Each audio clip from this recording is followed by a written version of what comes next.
Olá, pessoal. Hum, quero.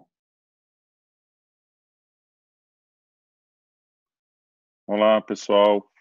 Quero agradecer a presença de todo mundo.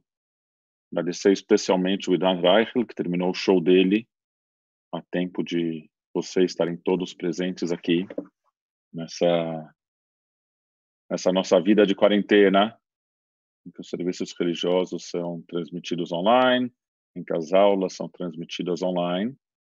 Vamos tentar atravessar a distância física e se encontrar aqui no mundo cibernético, mas tentar fazer com que esses nossos encontros sejam os mais calorosos, os mais acolhedores e os mais vivos possível. Tá bom? Então, vamos começar a nossa aula. Esse é um curso em 3 aulas. A primeira aula, que é de hoje, a gente vai falar da origem do Seder e da Haggadah. E já conto para vocês que parte do objetivo dessa aula é mostrar como parte da Haggadah e parte das nossas tradições do Seder não são tão antigas quanto a gente pode imaginar. A gente fala da história da saída de Mitzrayim, da nossa redenção, da nossa libertação, como tendo acontecido há 3.000 anos, mais de 3.000 anos. E a história do Seder e da Haggadah são muito mais recentes do que isso. Apesar de que a comemoração do Seder, a comemoração de Pesach é muito antiga, mas o Seder e a Haggadah são bem mais recentes. A segunda aula, a gente vai falar das novas tradições do Seder, e é o contrário, a gente vai mostrar como muitas dessas, entre aspas, novas tradições são bem antigas, talvez mais antigas do que a gente imagina. Na terceira, o nosso queridíssimo Aleis Knazer, dos Hazanim da CIP, vai estar junto comigo para a gente pensar um pouco no lado prático e treinar algumas músicas. Vai acontecer alguns dias antes do Seder de Pesach. E só para repetir o óbvio, que a gente está fortemente encorajando todo mundo a repensar os tamanhos dos seus Sedarim, repensar Sedarim de 40, 50, 70, 80 pessoas. A gente está numa época em que acolher, em que demonstrar o carinho e o interesse pelo outro é, de alguma forma, se resguardar, proteger nós mesmos e proteger também o outro. Então, a CIP, esse ano, está montando aqui uma plataforma para que a gente possa, ao mesmo tempo, estar à distância e estar junto.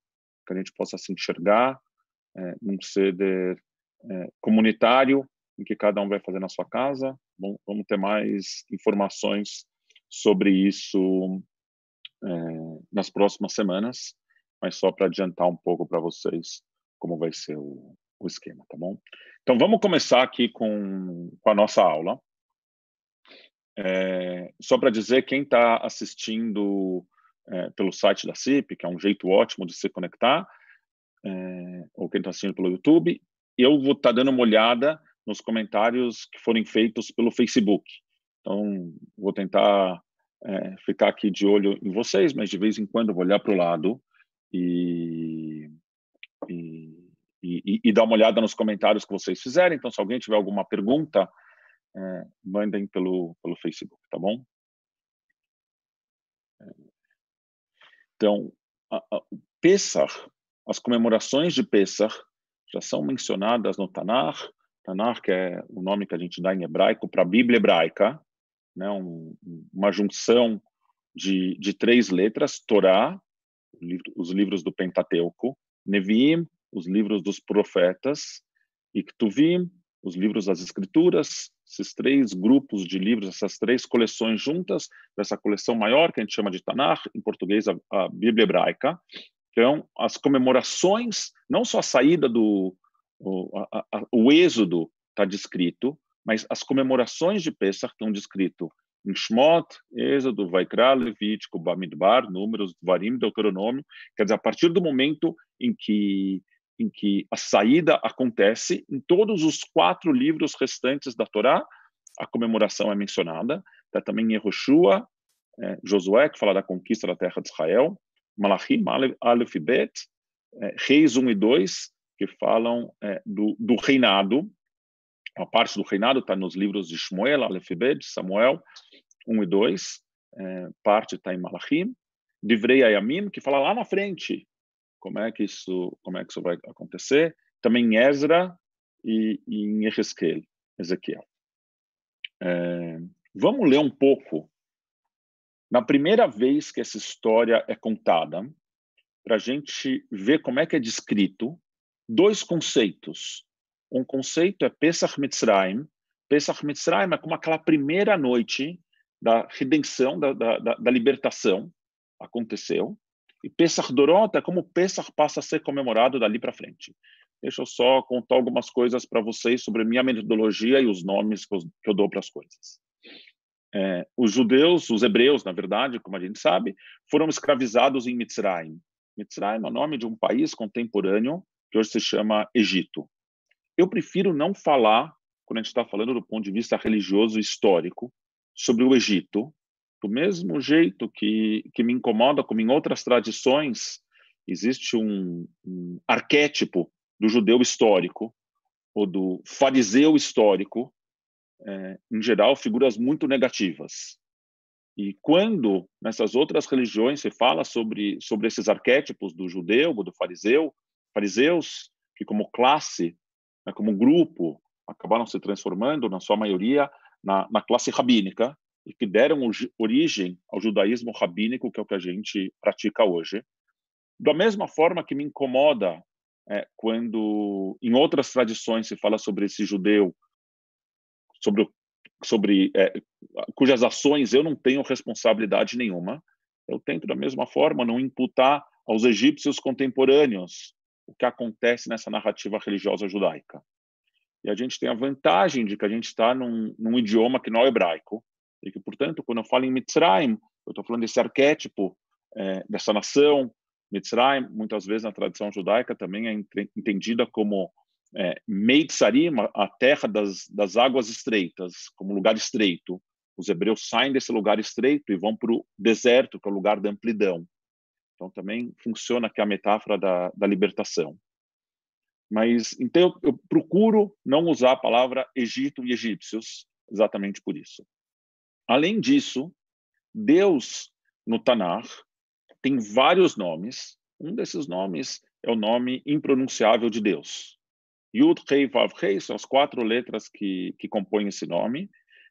A gente vai encontrar aí outras tradições que tentam escrever, tanto numa perspectiva acadêmica como uma perspectiva religiosa. Na tradição judaica, a gente nem sabe quais são as vogais. O hebraico é escrito só com as consoantes. A gente nem sabe quais são as vogais que fariam esse nome funcionar. As vogais que normalmente aparecem nos textos judaicos como vocalizando as consoantes são simplesmente as vogais de Adonai aplicadas sobre essas consoantes. Adonai, que quer dizer meu Senhor, que é uma das palavras que na liturgia, quando esse nome próprio de Deus aparece, a gente substitui em hebraico por Adonai. Quando esse texto é traduzido, muitas vezes é traduzido como Senhor, ou como Eterno, Senhor de alguma forma, eu acho que refletindo essa perspectiva de que a gente, ao ver esse nome, a gente pronuncia Adonai, quer dizer, meu Senhor. Então, quando é traduzido como Senhor.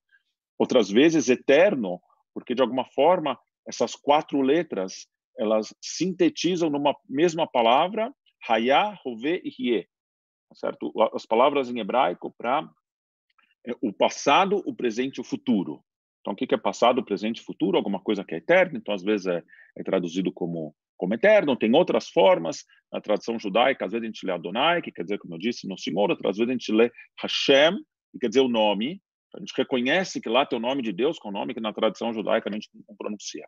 Quando eu traduzo, eu simplesmente marco que lá tem o nome próprio de Deus e cada um decide como quer ler. Então, é isso que a primeira palavra aqui era um lugar onde no texto original tinha o nome próprio de Deus. Então, chega de introduções e vamos partir para o texto. Hashem disse a Moshe e a Aaron na terra de Mitzrayim: este mês marcará para vocês o começo dos meses. será o primeiro dos meses do ano para você. Fale com toda a comunidade de Israel e diga que no 10º dia desse mês, cada um deles levará um cordeiro por família, um cordeiro por casa. Mas se a família for muito pequena para um cordeiro, compartilhe-o com o vizinho que mora próximo, proporcionalmente ao número de pessoas. Olha que interessante que nessa época de isolamento em que a gente está, em que começam a aparecer um monte de histórias de vizinhos colocando cartazes nos elevadores oferecendo ajuda, especialmente para os vizinhos mais idosos. Aqui já aparece na nossa tradição de milênios atrás, essa ideia de que cada um precisa ter o seu próprio cordeiro, mas quando a família é muito pequena, os vizinhos se juntam para comer. Você deve contribuir com o cordeiro de acordo com o que cada família comerá. O teu cordeiro não terá defeitos, um macho de 1 ano. Você pode tirá-lo das ovelhas ou das cabras. Você deve vigiá-lo até o 14º dia desse mês. E toda a congregação dos israelitas reunida o matará ao crepúsculo. Eles devem tirar um pouco de sangue e colocá-lo nos batentes da porta das casas em que o comerão. Então, tem que pintar as portas das casas com esse sangue. Eles comerão a carne naquela mesma noite. Devem comê-lo assado no fogo com matzot e com ervas amargas. Não coma nada cru ou cozido de forma alguma não coma nada cru ou cozido de forma alguma em água, mas assado, cabeça, pernas, entranhas sobre o fogo. Então, vamos começar a pensar, quando a gente está lendo isso, quais dessas descrições, que até esse momento a gente está falando de Pesach Mitzrayim, como eu disse, é da primeira celebração do Pesach, ainda não como festa em que a gente revive o momento, mas como viver o momento da libertação, né, na sua interação original. Então, a gente já percebe aqui as matzot, a gente já percebe as ervas amargas, a gente já percebe um animal que é sacrificado e cuja carne a gente come. Você não deve deixar nada disso até amanhã. Se restar alguma coisa até amanhã, você a queimará. É assim que você deve estar para comê-lo. Cinto na cintura, as sandálias nos pés e o cajado na mão. Quer dizer que você tem que estar pronto para sair, de novo, porque essa é a versão original, a primeira versão dessa história em que os hebreus estão ficando prontos para se libertar da opressão que eles viviam em Mitzrayim. E você comerá às pressas, é uma oferta de Pesach Hashem. Naquela noite, atravessarei a terra de Mitzrayim e matarei todos os primogênitos na terra de Mitzrayim, homens e animais, e castigarei todos os deuses de Mitzrayim, eu, Hashem. E o sangue nas casas onde você estiver será um sinal seu. Quando eu vir o sangue, passarei sobre você, para que nenhuma praga o destrua quando eu atingir a terra de Mitzrayim. Esse dia será para você um momento de lembrança. E aqui, conforme esse texto entrou no vermelho, a gente entra em Pesach Dorot. A gente vai sair da ideia do momento da saída de Mitzrayim e vai entrar em como a gente se relembra, como a gente revive aquele momento dali para frente. Você o celebrará como uma festa a Hashem através dos tempos. Você deve celebrá-lo como uma instituição para todos os tempos. 7 dias você comerá matzot. No primeiro dia, você deve retirar o fermento das suas casas, pois quem comer pão fermentado, do 1º ao 7º dia, essa pessoa será removida de Israel. Você celebrará uma ocasião sagrada no primeiro dia, uma ocasião sagrada no 7º dia. A gente tem a ideia de que a gente precisa comer matzá é uma obrigação, a gente precisa retirar tudo que é hametz, tudo que é fermentado, e que o primeiro dia e o 7º dia é uma celebração que dura 7 dias, o primeiro e o último desses 7 são, de alguma forma, dias especiais. Nenhum trabalho será feito nele, somente o que cada pessoa for comer, só isso pode ser preparado para você. Observe a festa das matzot, porque nesse mesmo dia tirei suas tropas da terra de Mitzrayim. Você deve observar esse dia através dos tempos como uma instituição para todos os tempos. No primeiro mês, no 14º dia do mês à noite, você comerá matzot até o 21º dia do mês à noite. E aqui só para dizer, a gente está no calendário bíblico. No calendário bíblico, Nissan, que é o mês em que acontece a história de Pesach, era considerado o primeiro mês do ano. É só nos tempos talmúdicos em que Tishrei, que hoje é considerado o primeiro mês do ano, acaba virando, e mesmo assim é um processo que acaba levando muito tempo até que Tishrei seja efetivamente considerado o primeiro mês do ano. Nenhum fermento será encontrado em suas casas por 7 dias. Para quem come o fermento, essa pessoa será exterminada da comunidade, será removida da comunidade de Israel, seja um estrangeiro ou um cidadão do país. Você não comerá nada fermentado, em todos os seus assentamentos vocês comerão matzot. Moshe convocou todos os anciãos, volta para a celebração daquele primeiro momento da redenção. Moshe convocou todos os anciãos de Israel e lhes disse: vai, escolha cordeiros para a sua família e sacrifica a oferta de Pêssach. Pegue um monte de risopo, mergulhe-o no sangue que está na bacia e aplique um pouco do sangue que está na bacia nos batentes da porta. Nenhum de vocês deve sair pela porta de sua casa até a manhã seguinte, pois quando Hashem passar para ferir os Mitzrim, virá o sangue nos batentes da porta, e Hashem passará por cima da porta e não permitirá que o destruidor entre e fira a sua casa. Você deve observar isso como uma instituição para todos os tempos, para você e seus descendentes. E quando você entrar na terra que Hashem lhe dará, como Deus prometeu, você observará esse rito. E quando seus filhos lhe perguntarem o que você quer dizer com este rito, você dirá: é o sacrifício de Pesach Hashem, porque Deus passou pela casa dos israelitas em Mitzrayim, quando feriu os Mitzrim, mas salvou as nossas casas.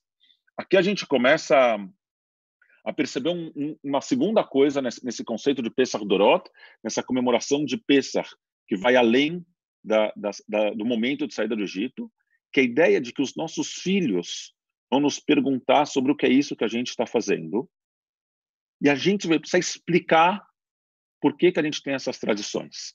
A gente já vai ver que esse mesmo conceito aparece 4 vezes na Torá. Essa é a primeira das 4 vezes, e a gente vai olhar como isso, de alguma forma, está totalmente relacionado ao desenvolvimento do Seder, como a gente conhece hoje. As pessoas, então, se curvaram em homenagem, os israelitas foram e o fizeram, assim como Hashem ordenara a Moshe e Aaron, assim fizeram. No meio da noite, Hashem matou todos os primogênitos na terra de Mitzrayim, desde os primogênitos de Faraó, que estava no trono, até os primogênitos dos cativos, que estavam na masmorra, e todos os primogênitos do gado.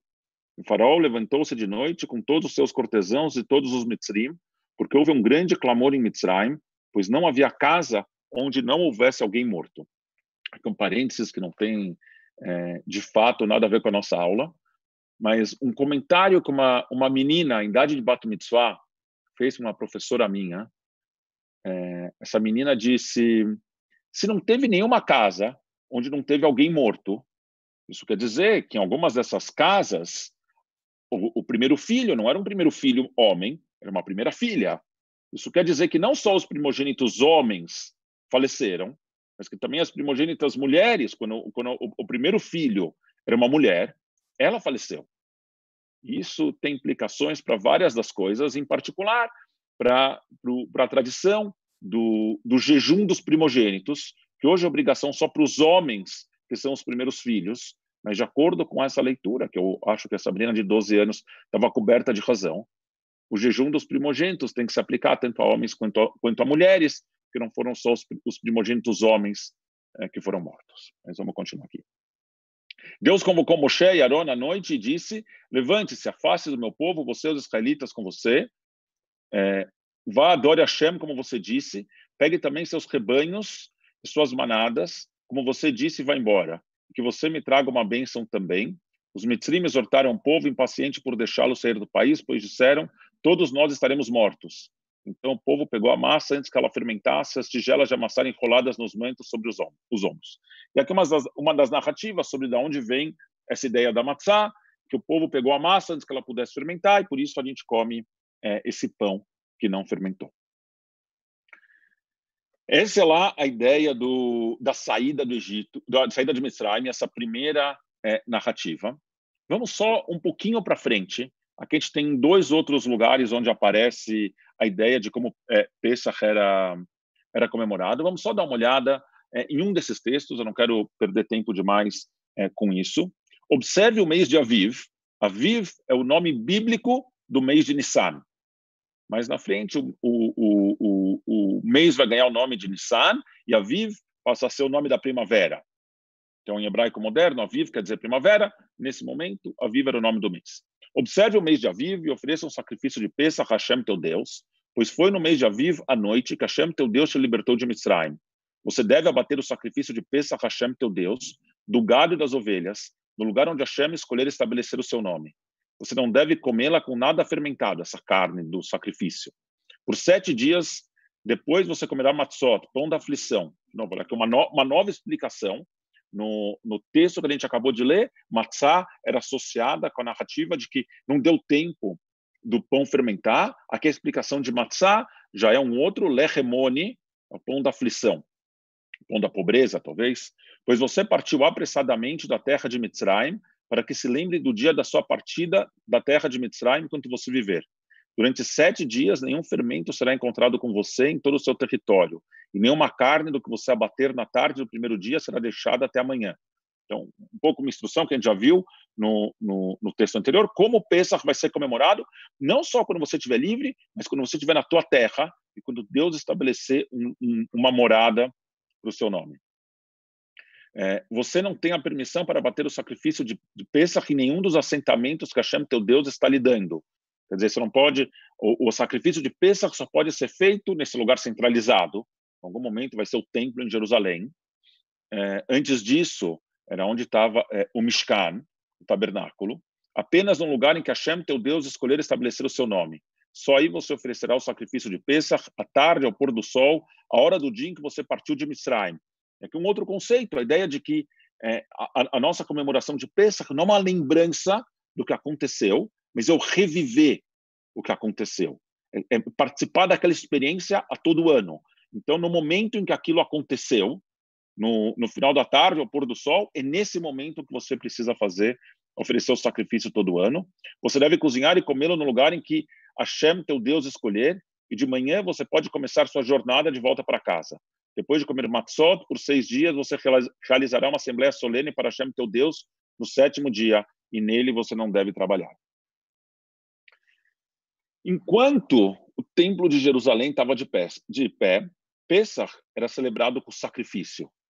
E daí um conceito, quase que um boato urbano, uma lenda urbana, é a ideia de que a última ceia de Jesus, que aparece em um monte de obras artísticas, teria sido o Seder de Pesach.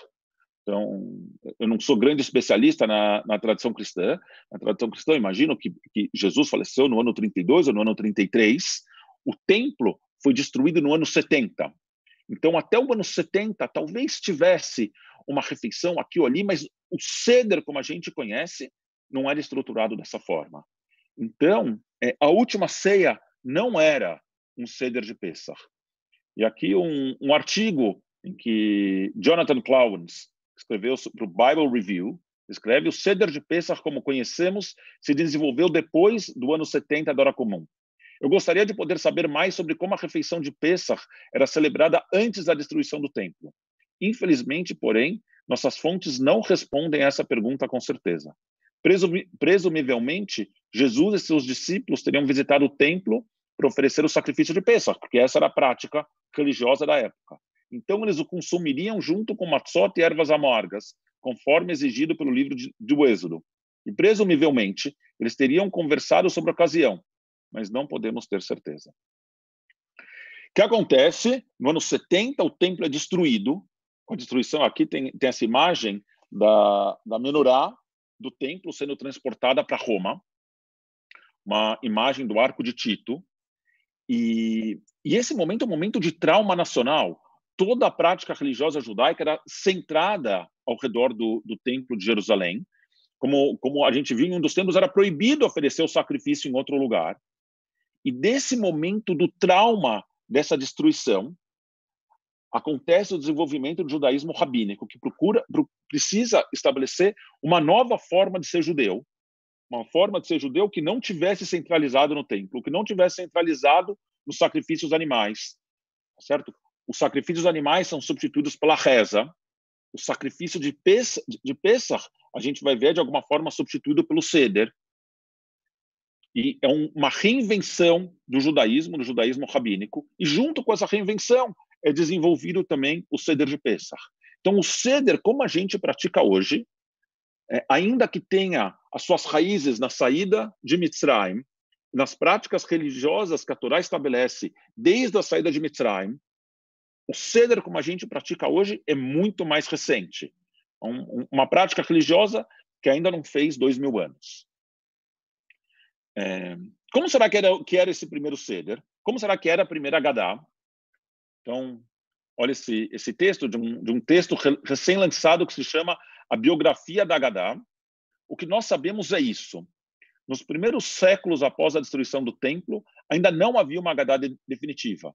Não havia um roteiro escrito explicando o que fazer e o que dizer. Lawrence Hoffman, que talvez seja o maior especialista em liturgia, o maior especialista no mundo judaico contemporâneo, em liturgia numa perspectiva liberal, Lawrence Hoffman mantém que toda a liturgia era desenvolvida oralmente. Não tinha um texto escrito que as pessoas seguiam. E como tudo que é desenvolvido oralmente é muito mais fluido. Então, em cada família, essa estrutura do Seder era um pouco diferente. Talvez existissem alguns conceitos, como a gente viu no texto. Talvez já tivesse a ideia de que as crianças vão perguntar o que isso quer dizer e os pais vão responder. Talvez já tivesse em algum momento a ideia de que a gente vai comer matzá e vai comer ervas amargas. Talvez já tivesse em algum momento a ideia de que tem essa carne assada ou grelhada, que é ainda reminiscente das práticas do templo. Mas a forma estruturada como a gente tem hoje o Seder, isso não existia no começo.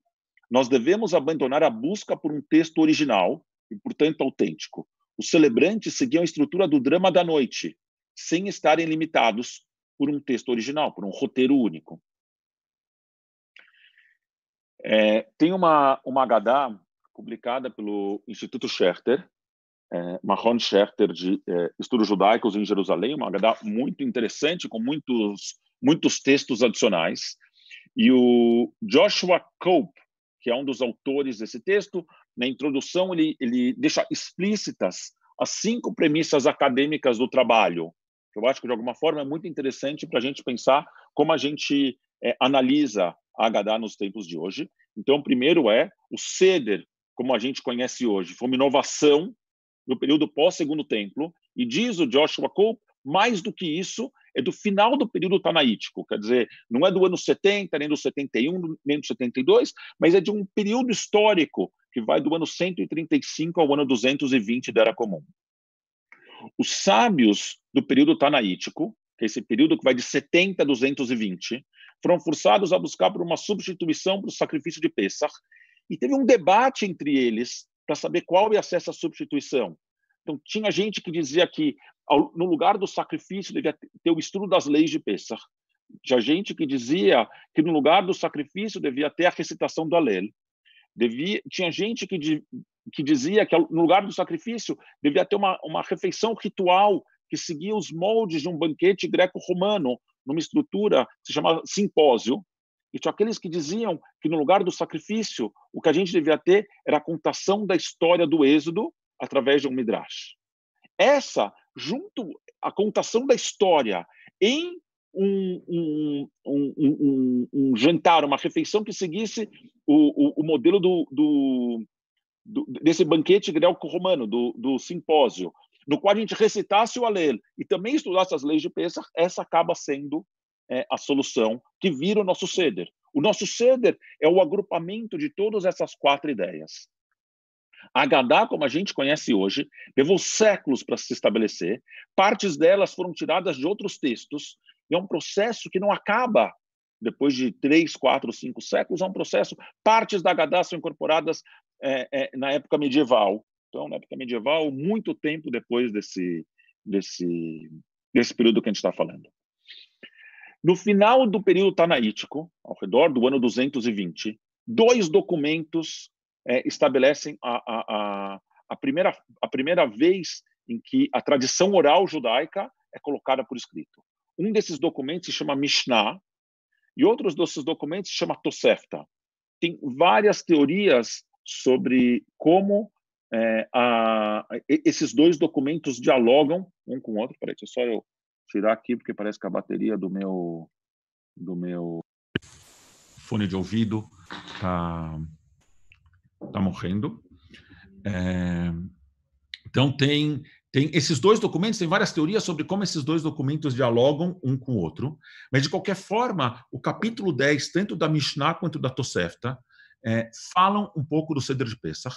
As teorias mais novas acreditam que o capítulo 10 da Tosefta ele é anterior ao capítulo 10 da Mishnah, e ele constitui uma das primeiras versões no desenvolvimento do Seder, mas ele deixa tantos buracos, ele fala de conceitos sem explicar o que esses conceitos são, que daqui a pouco a gente vai dar uma olhada no capítulo 10 da Mishnah e dar uma olhada em como, não é o extrato mais antigo que a gente tem, mas é um dos extratos mais antigos, como ele dialoga em semelhanças e diferenças com o Seder como a gente vê hoje. E a última das premissas acadêmicas do Joshua Cope é que as polêmicas, olha que interessante, o texto da Haggadah tem embutido nele polêmicas. A pergunta é com quem são essas polêmicas? E uma leitura é que essas polêmicas são os grupos de outras religiões que não o judaísmo. Diz o Joshua Cope, na minha leitura não é isso. Na minha leitura, essas polêmicas são com os outros grupos judaicos. Né? Depois da destruição do Segundo Templo, na época do Segundo Templo, a gente já tinha várias correntes judaicas, a gente tinha os fariseus, a gente tinha os saduceus, a gente tinha os essênios, e a gente tem talvez outros grupos sobre os quais a gente saiba muito pouco, se a gente não saiba nada. Os essênios, por exemplo, era um grupo sobre o qual se sabia quase nada, ou talvez nada, até que descobriram manuscritos em cavernas do Mar Morto. Para quem já foi para Jerusalém, tem o Museu do Livro, onde estão guardados esses manuscritos históricos do Mar Morto, e foi através da leitura desses manuscritos que a gente descobriu sobre um grupo judaico, sobre quem a gente quase não sabia nada, que eram os essênios. A gente tinha os saduceus, que eram, na sua maioria, os sacerdotes, e a gente tinha os fariseus, que, em algum momento, depois da destruição do templo, acabam dando origem ao grupo dos rabinos. Talvez tivessem outros grupos. Aí a gente começa a ter os judeus cristãos, que são os primeiros cristãos que se originam dentro do judaísmo. E com esse universo judaico, em que cada um desses grupos está tentando articular para si própria a hegemonia do mundo judaico pós-destruição do templo, diz o Joshua Cope, é nessa disputa interna judaica que essas polêmicas precisam ser encaradas. Agora vamos ver aqui uma coisa. Eu falei para vocês que tem 4 vezes que a Torá fala na gente contar sobre a história para os nossos filhos. Então vamos dar uma olhada nessas 4. E quando teus filhos te perguntarem o que você quer dizer com este rito, você dirá, é o sacrifício de Pesach Hashem, porque Deus passou pela casa dos israelitas em Mitzrayim, quando feriu os Mitzrim, mas salvou nossas casas. Esse é o primeiro texto. O segundo texto fala, e você explicará a teu filho nesse dia, é por causa do que Hashem fez por mim quando eu fui libertado de Mitzrayim. O terceiro texto diz, e quando no futuro teu filho te perguntar, dizendo, o que isso significa, você deve lhe dizer, foi com uma mão poderosa que Hashem nos tirou de Mitzrayim, da casa da servidão. Quando o faraó teimosamente se recusou a deixar-nos ir, Hashem matou todo o primogênito da terra de Mitzrayim, o primogênito dos homens e o primogênito dos animais. Portanto, sacrifico a Hashem todo o primeiro fruto masculino do ventre, mas resgato todo o primogênito entre meus filhos. Essa frase dá origem à tradição de Pidyon Ben, em que os primogênitos são redimidos, são resgatados. Então, essa cerimônia, então aqui está a origem para essa cerimônia. E o quarto desses textos, quando no futuro teu filho te perguntar o que significam os decretos, leis e regras que Hashem, nosso Deus, ordenou a vocês, você deve dizer aos seus filhos, fomos escravos de Faraó em Mitzrayim, e Hashem nos libertou de Mitzrayim com mão poderosa. Hashem executou diante dos nossos olhos sinais e presságios maravilhosos e destrutivos em Mitzrayim contra o Faraó e toda a sua casa, e nos libertou dali para nos tomar e nos dar a terra que havia prometido em juramento a nossos pais. Então Hashem nos ordenou que observássemos todas essas leis, que servíssemos a Hashem, nosso Deus, por nosso bem duradouro e por nossa sobrevivência, como é agora o caso. Portanto, será nosso mérito perante Hashem, nosso Deus, observar fielmente toda essa instrução como Deus nos ordenou. Então aqui a gente tem 4 vezes esse mesmo conceito de que a gente precisa explicar para os nossos filhos. Em 3 deles diz, teu filho ou teus filhos vão te perguntar, e um deles não tem pergunta, a gente simplesmente explica. E a gente vai ver daqui a pouco como essas 4 repetições dão origem ao Midrash das 4 crianças que faz parte hoje da nossa Haggadah.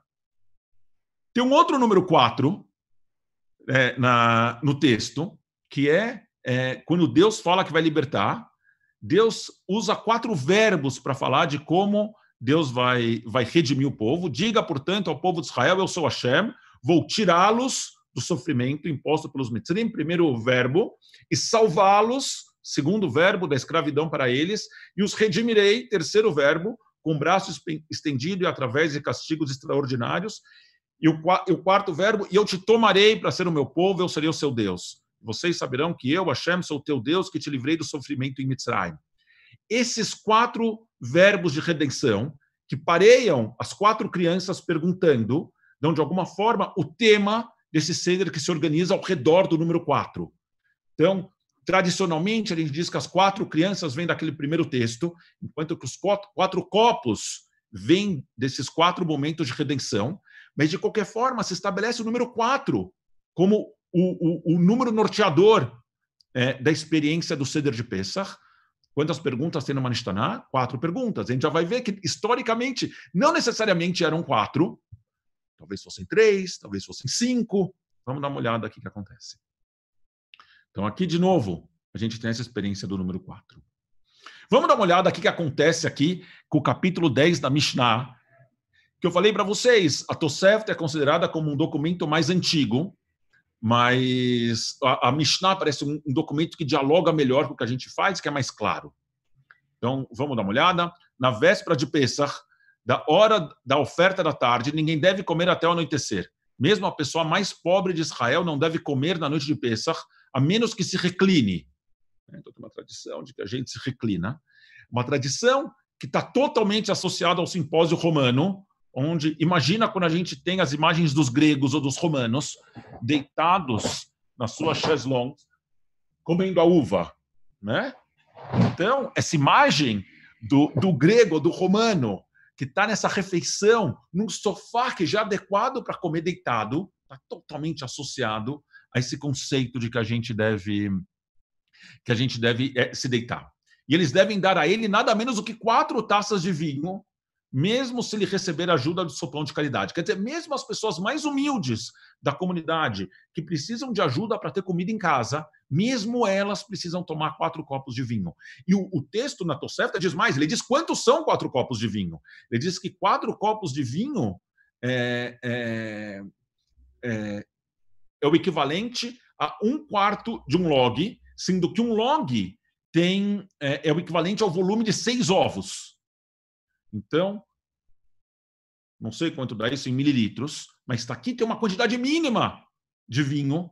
Não pode ser 4 golezinhos, tá certo? Precisa ser uma quantidade de vinho. Eles derramam o primeiro copo de vinho para o líder do Seder. Beit Shammai diz, ele recita uma bênção para o dia, quer dizer, ele faz o Kiddush antes, e depois ele recita uma bênção sobre o vinho, Borei Pri Hagafen. Mas Beit Hillel diz, ele recita uma bênção sobre o vinho primeiro, e depois recita uma bênção sobre o dia. E essa é a halachá, essa que a gente acaba seguindo. A tradição é que a gente diz primeiro a bênção que é mais comum, e depois a bênção que é menos comum. Então, a gente faz a bênção sobre o vinho, Borei Pri Hagafen, em várias situações, mas o Kiddush específico de Pesach a gente faz com muito menos frequência. Então, a gente segue a ideia de Beit Hillel, como a gente segue em quase todos os assuntos em que Hillel e Shammai debateram.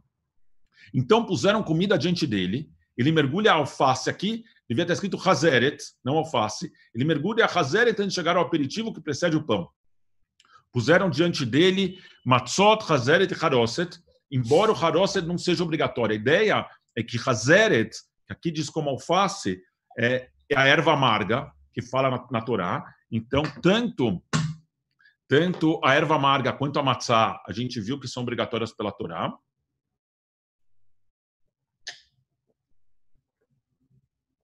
Desculpa.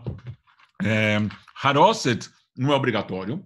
O rabino Eliezer Bar Tzadok diz é obrigatório. Então, tem aqui uma disputa se Haroset é obrigatório ou é eletivo. E no templo, quando o templo existia, costumavam trazer diante dele o corpo da oferta de Pesach, quer dizer, aquele animal que foi sacrificado e que em parte ele é oferecido e queima, mas tem as sobras. Então, nesse momento, costumavam trazer.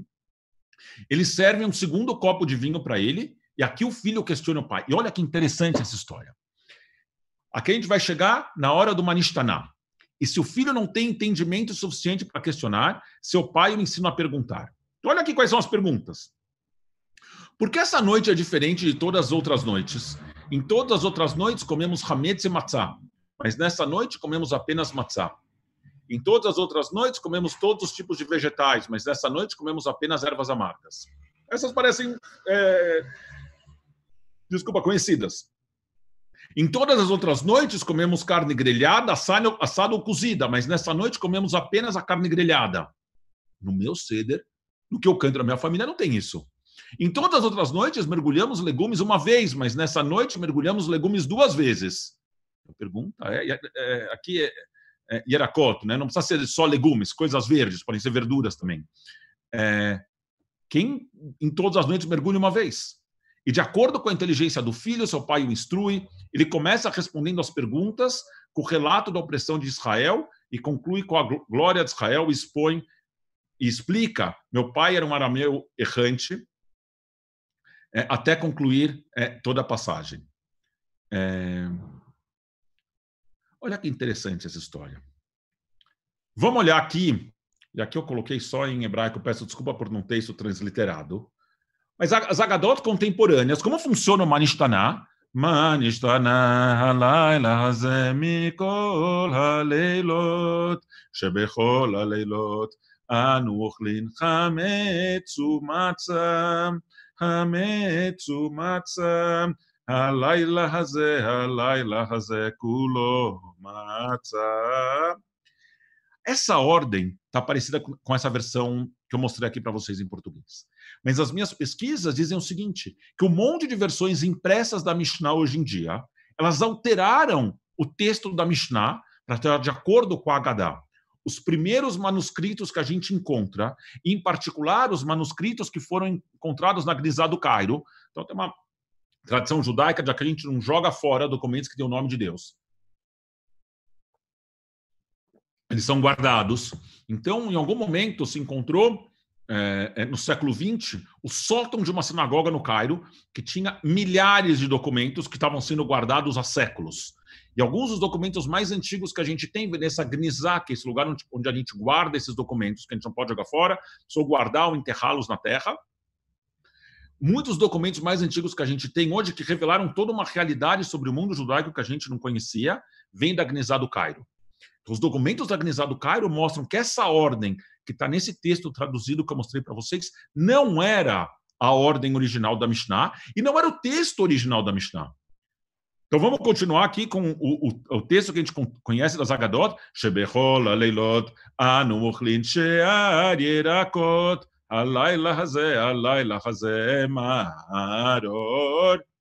Shebechol haleilot einanu matbilin afilo pamachat, que em todas as noites a gente não mergulha o vegetal nenhuma vez. Halayla hazeh shetei peamim.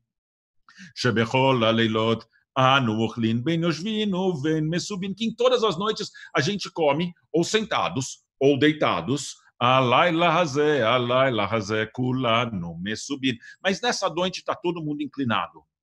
Só que não é isso que está escrito nos manuscritos antigos da Mishnah. Na Mishnah, para começar, esses manuscritos antigos tem só 3 perguntas. Shebechol haleilot anu matbilin pamachat. Não tem afilo. Não tem que em todas as noites a gente não mergulha nenhuma vez. Tá certo? Aqui, vocês olharem no texto de cima, tem o ein em vermelho que eu marquei, porque esse ein quer dizer que a gente não mergulha nenhuma vez. Mas o texto original diz, em todas as noites a gente mergulha uma vez. Porque essa era a tradição daquela época. E essa noite a gente não mergulha nenhuma vez. Shebechol haleilot anu ochlin chametz umatzah, halayla hazeh hulo matzah. Aqui a gente tem a história de que só mudou a ordem. Mas Shebechol haleilot anu ochlin batzai tzali shaluk vemevushal.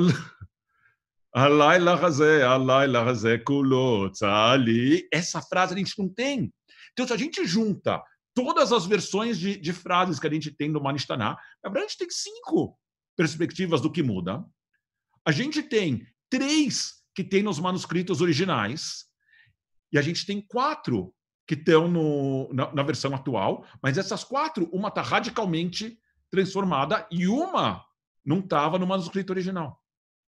Então, nesse processo dinâmico da tradição judaica, de o tempo todo se adequando, e apesar da gente achar que tudo foi entregue para Moshe no alto do Monte Sinai, é isso que a tradição ensina, a entrega para Moshe no alto do Monte Sinai foi dinâmica e incluía as condições para o texto e ir alterando a si próprio. Deixa eu dar uma olhada aqui no que vocês têm de pergunta aqui. Eu vi alguém dizendo que o áudio melhorou. Engraçado, o áudio com o microfone estava pior. Tem um monte dizendo boa noite, boa noite, boa noite. Boa noite para todo mundo, Shavua Tov. A Kelita, minha querida aluna Kelita, aluna de Rabinato, essa celebração de Pesach, enquanto havia o templo, era com Corban no templo, as famílias não comiam do cordeiro, eram os sacerdotes quem os faziam, a diferença de Pesach Mitzrayim. Não, as famílias também comiam. Eu acho que a gente deve ter respondido com uma dos textos que a gente trouxe, mas as famílias também comiam. As famílias faziam a peregrinação para Jerusalém, ofereciam e comiam também do cordeiro que elas tinham oferecido. Nesse contexto, após o segundo templo, Yohanan ben Zakkai ajudou nessa produção da Haggadah. A gente não tem muito claro de quem é a autoria dessa história, tá certo? A gente tem esse texto que é compilado na Mishnah, mas que não está claro. De novo, é uma tradição oral, que é um esforço coletivo. Vamos ver o que mais aqui de pergunta. O som melhorou. Beleza. Vamos voltar aqui para o capítulo 10 da Mishnah. E esse é um texto que também está presente na nossa Haggadah de hoje. Rabban Gamliel costumava dizer: quem não menciona essas 3 coisas em Pesach não cumpre seu dever, e elas são Pesach, Matzah e Maror. Pesach, a oferta de Pesach, que é oferecida porque Deus passou pela casa dos 2 antepassados em Mitzrayim. Matzah é comida porque nossos ancestrais foram redimidos de Mitzrayim. Ainda que não está claro aqui qual é a referência a Matzah, mas a gente já viu 2 opiniões. Uma é que não deu tempo de fermentar a massa de pão, e por isso a gente come o pão não fermentado. E a segunda é que é o pão da aflição, lechemoni. Maror é comido porque os Mitzrim amargaram a vida dos nossos ancestrais em Mitzrayim. Em cada geração, e olha que interessante isso aqui, em cada geração uma pessoa deve considerar-se como se tivesse saído pessoalmente de Mitzrayim, como se diz, e você dirá a seu filho naquele dia, é por causa do que Hashem fez por mim. Não porque Hashem fez por Moshe, por Miriam, por Aaron, pelas pessoas daquela geração. Quando o meu filho hoje, em 2020, perguntar para mim: papai, por que a gente faz isso? Eu respondo: é pelo que Deus fez por mim, quando me tirou. É por causa do que Hashem fez por mim quando eu saí de Mitzrayim. Portanto, é nosso dever agradecer, louvar, engrandecer, glorificar, exaltar, honrar, abençoar, exaltar e adorar aquele que realizou, Deus que realizou todos esses milagres por nossos antepassados e por nós. Deus nos trouxe da escravidão para a liberdade, da tristeza para a alegria, do luto para a festividade, das trevas para a grande luz, da servidão para a redenção. Portanto, digamos diante de Deus, aleluia. Então, daqui vem um outro conceito do Seder. O Seder, de novo, não é uma lembrança, é um reviver, porque aquilo acontece com cada um de nós. A celebração do Seder tem que ter relevância para cada um de nós. E como é que essa história ganha relevância é um dos grandes desafios do Seder de hoje em dia. Tá certo? Eu coleciono Haggadot. Se a gente mudar aqui um pouquinho, ó, essas 2 prateleiras aqui, ó, essas 2 prateleiras e metade dessa prateleira aqui. Ixi, sumiu minha câmera. Deixa eu ver o que eu faço. Por que sumiu minha câmera?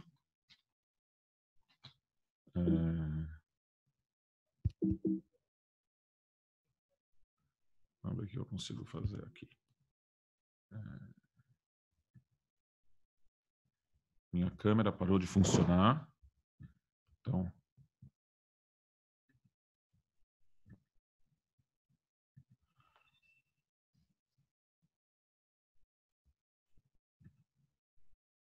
aí, pessoal, é óbvio que quando a gente quer, nada funciona, né? Eu vou fazer o seguinte, pessoal, eu vou deixar sem sem câmera e vou voltar para a nossa aula, tá bom? E vai ser sem vocês me verem, mas eu acho melhor sem vocês me verem do que a gente perder o resto da aula.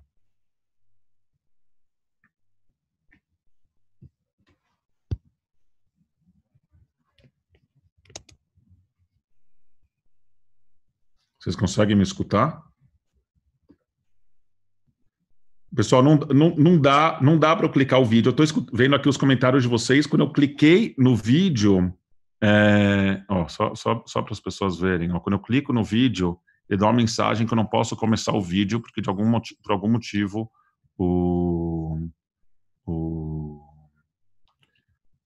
algum problema aqui deu que o vídeo parou de funcionar, tá bom? Então vamos voltar aqui para o áudio. Mas eu estava mostrando para vocês que eu coleciono o Agadot, eu tenho mais de 100 Agadot, e as Agadot que eu tenho são de textos diferentes. O que me interessa na minha coleção de Agadot são textos diferentes que mostram, de alguma forma, como essa história, como esse ritual de quase 2000 anos procura continuar relevante para as nossas vidas de hoje em dia. Tá certo? Como ela continua tentando dar o reconhecimento, a sensação eu comemoro o Pesach pelo que Deus fez por mim quando eu saí de Mitzrayim, quando eu saí dos meus lugares estreitos, quando eu saí dos lugares estreitos da minha geração. E o que isso quer dizer? Isso é um pouco a conversa para a aula da semana que vem. Vamos aqui ao a sexta Mishnah desse capítulo. Até que ponto deve recitar? Beit Shammai diz até como uma mãe feliz das crianças. Beit Hillel diz até a rocha fina é uma fonte de água, e termina com a bênção da redenção. Rabino Tarfon diz quem nos redimiu, nossos ancestrais de Mitzrayim, mas sem uma bênção final. Rabino Akiva diz Hashem, nosso Deus e Deus dos nossos antepassados, que possamos chegar a outras estações e festivais em paz, alegres na reconstrução da sua cidade, alegres em seu serviço no templo, onde comeremos das ofertas e sacrifícios de Pesach até Hashem, Redentor de Israel. A gente volta aqui um pouco para o roteiro. Percebe como aqui tem uma preocupação, né, nessa ideia do Seder que é ordem, como a gente tem uma preocupação na Mishnah com estabelecer exatamente qual é essa ordem. Então, fala o que acontece no primeiro copo, o que acontece no segundo copo. Quando a gente diz o Manishtaná, quando a gente fala Pesach Matzah Maror, a gente vai estar passando por cada um desses pedaços. Aqui a gente falou do Halel. Agora vamos ver o que acontece com... Aí a gente chega no terceiro copo, e aí a gente faz a brachá da refeição, e a gente tem o quarto copo com Halel, e aqui tem, entre esses copos, se ele quiser beber, pode beber, entre o terceiro e o quarto copo não pode beber. Eles não podem adicionar um aficomá na pausa oferta de Pesach. Esse é daquelas passagens que, sem entender grego ou latim, a gente não entende nada. Eles não podem adicionar um aficomá após a oferta de Pesach. Se algum deles dormiram, eles podem comer o Pesach, o sacrifício, quando acordarem. Se todos eles dormirem, eles não podem comer. Não podem não comer, eles não podem comer. O Rabino Yossi disse, se eles cochilarem, pode comer, mas se eles dormiram de fato, eles não podem comer. O que isso quer dizer, pessoal? Então é o seguinte, o aficomá, o que hoje a gente chama de aficomá, que é aquele pedaço que a gente esconde, aficomá, na verdade, quer dizer sobremesa. E o que essa história está dizendo é que a gente tem que terminar o Seder com o gosto do sacrifício na boca. Hoje, como a gente não faz mais sacrifício, a gente tem que terminar o Seder com o gosto daquela última matzá na boca. A gente não pode comer sobremesa depois da matzá. Se for comer alguma coisa, tem que ser antes da matzá para terminar a noite com aquele gosto da matzá. Aqui tem uma outra história sobre se o sacrifício deixa as mãos impuras ou não. Eu vou pular esse pedaço. Eu quero partir aqui para uma outra conversa. E aí a gente está chegando perto do final da nossa aula, pessoal, que são das 4 crianças. Então a gente conhece as 4 crianças da Agadá. O texto da Agadá diz assim, a Torá fala de 4 crianças, Chacham, Rasha, Tam, Sheinoi, Odei, Lishol, e eu de propósito não estou traduzindo esses termos, porque eu não quero que as pessoas fiquem viciadas em como elas leem. O que diz o Chacham? quais são os decretos, leis e regras que Hashem, nosso Deus, te ordenou. Só para dizer uma coisa, aqui, ó, na hora do Manishtaná, fala assim, e de acordo com a inteligência do filho, seu pai o instrui. Então, a ideia dos 4 filhos é que cada criança tem uma aptidão, tem um estilo de aprendizagem e que, portanto, a resposta que a gente dá para cada criança não pode ser idêntica para todas elas. A gente precisa dar uma resposta para cada um que é adequado para o estilo daquela criança. Então, o que diz o Raham? Quais são os decretos, leis e regras que Hashem, nosso Deus, te ordenou? Você deve instruí-lo sobre as leis de Pesach, que não se pode comer sobremesa depois de ter feito o sacrifício de Pesach. Essa é a história que a gente acabou de ler. O que diz Urashá? O que significa esse serviço para você? Urashá, aqui é a pessoa que a Agadá, o texto da Agadá, esse Midrash não vê com muita simpatia. Ele diz para você e não para nós. O que significa esse serviço para você? Já que ele se excluiu da comunidade e renegou o princípio da fé, que ele mesmo foi libertado, você deve quebrar-lhe os dentes. Olha como é o texto agressivo, o texto original, dizendo, é por causa do que Hashem fez por mim quando eu saí de Mitzrayim. Para mim e não para ele. Porque se ele estivesse lá, ele não teria sido redimido. Terrível essa pergunta, essa resposta, totalmente em contradição com os princípios da pedagogia contemporânea. Mesmo porque eu não acho que essa pergunta do Urashá é agressiva de forma nenhuma. Mas vamos lá. O que diz o Tam? O que é isso? Para ele, você deve responder, com mão forte Hashem nos tirou de Mitzrayim, da casa da escravidão. E para o Sheinoi Odei Alishol, você deve tomar a iniciativa de contar a história de Pesach como está escrito, é por causa do que Hashem fez por mim quando eu fui libertado de Mitzrayim. Do lado direito, a gente tem os 4 versos da Torá. A gente já trouxe esses 4 versos da Torá lá no começo da nossa aula. Vamos ver como eles se relacionam com esses 4 perfis de crianças. Então, o primeiro verso eu coloquei aqui na ordem que eles aparecem na Torá. E quando teus filhos te perguntarem o que é esse ritual para você, olha que interessante. A pergunta aqui é o que é esse ritual para você, que não é muito diferente da pergunta que a Torá, que o Midrash, a Agadá, entendem como super agressiva, que o Urashá faz. Você deve responder, esse é o sacrifício pascal para Hashem, que passou por cima das casas dos filhos de Israel em Mitzrayim, quando feriu os Mitzrim, mas salvou nossas casas. E o povo então se prostrou em reverência. Olha que diferença. O segundo, e você deve explicar para o seu filho nesse dia, é por causa do que Hashem fez por mim quando eu fui libertado de Mitzrayim. Como eu disse lá atrás, esse é o único dos 4 filhos em que não tem uma pergunta e uma resposta. Então, esse parece mapear o Sheinoi Odei Alishol. Aqui vou contar um segredinho. O Sheinoi Odei Alishol em hebraico quer dizer aquele que não sabe perguntar. Então, para a criança que não sabe perguntar, o texto da Agadá diz: você deve tomar iniciativa, você deve contar a história. E aqui parece que realmente tem um que não diz quando o seu filho te perguntar. Então, parece mapear essa criança que não sabe perguntar. A terceira vez que esse texto aparece na Torá diz: e quando chegar o dia em que teu filho te perguntar o que isso significa, você deve lhe dizer, foi com uma mão forte que Hashem nos tirou de Mitzrayim, da casa da escravidão. E o último desses 4 textos diz: e quando chegar o dia em que teu filho te pergunte quais são os decretos, leis e regras que Hashem, nosso Deus, te ordenou, você deve responder: nós fomos escravos do faraó em Mitzrayim, Hashem nos libertou de Mitzrayim com mão forte, e na nossa frente Hashem criou sinais e milagres grandes e maus em Mitzrayim contra o faraó e toda a sua casa. Então, eu tentei reordenar o primeiro, que é esse que quando eu pergunto, e quando chegar um dia, então eu te pergunte quais são os decretos, leis e regras que Hashem, nosso Deus, te ordenou, parece mapear o Raham, ainda que a resposta não seja exatamente a mesma. O segundo texto, e quando teus filhos te perguntarem o que é esse ritual para você, parece mapear o Urashá, mas, de novo, a resposta não tem nada a ver. O terceiro, e quando chegar o dia em que teu filho te perguntar o que isso significa, a pergunta do Tam é o que é isso? Mas a resposta parece ser, foi com uma mão forte que Hashem nos tirou de Mitzrayim. E o terceiro, como eu disse, o Sheinoi Odei Alishol é a criança que não faz a pergunta.